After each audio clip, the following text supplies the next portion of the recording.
Saint Padre Pio, who was born with the name Francesco Forgione, was a child of Grazio Mario and Maria Giuseppa Forgione. He was born in the small town of Pietrelcina, Italy, on May 25, in 1887.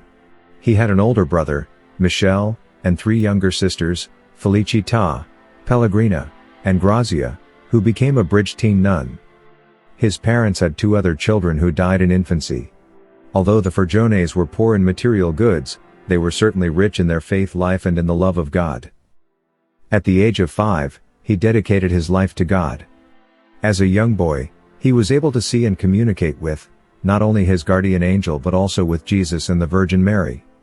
Francesco thought everyone had the same experiences. When Francesco was 15 years old, he was admitted to the novitiate of the Capuchin Order of the Friars Minor in Morcone, Italy. On August 10, in 1910, at the age of 23, Padre Pio was ordained to the priesthood.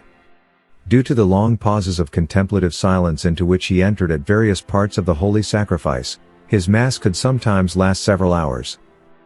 His parishioners were deeply impressed by his holiness and they began to come to him, seeking his counsel.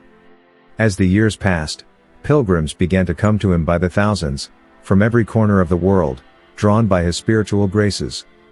To his spiritual children he would say, "It seems to me as if Jesus has no other concern but the sanctification of your soul." He prayed almost continuously. He loved to pray the rosary and recommended it to others. He used to say, "We must empty purgatory with our prayers." Padre Pio suffered from poor health his entire life. After his ordination to the priesthood, he remained in his hometown of Pietrelcina. He offered all of his bodily sufferings to God as a sacrifice, for the conversion of souls. Shortly after his ordination, he wrote a letter to his spiritual director, Father Benedetto Nardella, in which he asked permission to offer his life as a victim for sinners.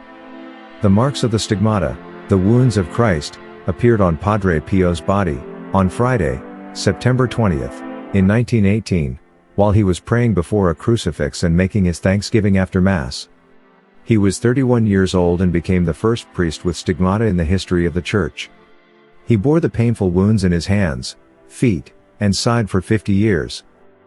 Padre Pio's extraordinary spiritual gifts and charisms included the gift of healing, bilocation, prophecy, miracles, discernment of spirits, the ability to abstain beyond man's natural powers from both sleep and nourishment, the ability to read hearts, the gift of tongues, the ability to speak and understand languages that he had never studied, the gift of conversions, the grace to see angelic beings in form, and the fragrance which emanated from his wounds and which frequently announced his invisible presence.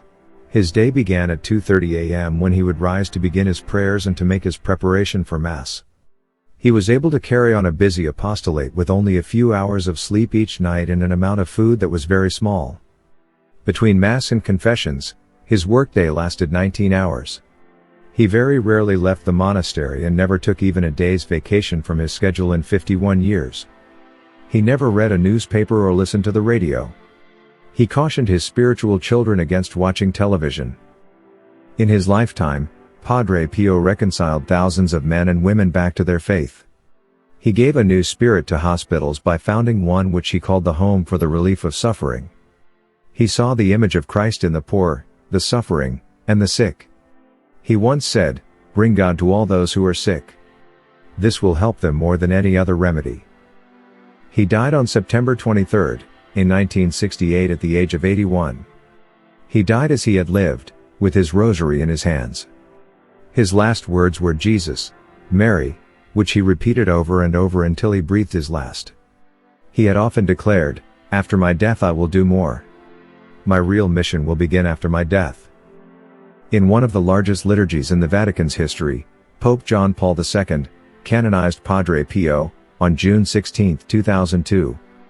Drawing approximately 8 million pilgrims each year, San Giovanni Rotondo, where St. Pio lived and is now buried, is second highest in its number of annual visitors.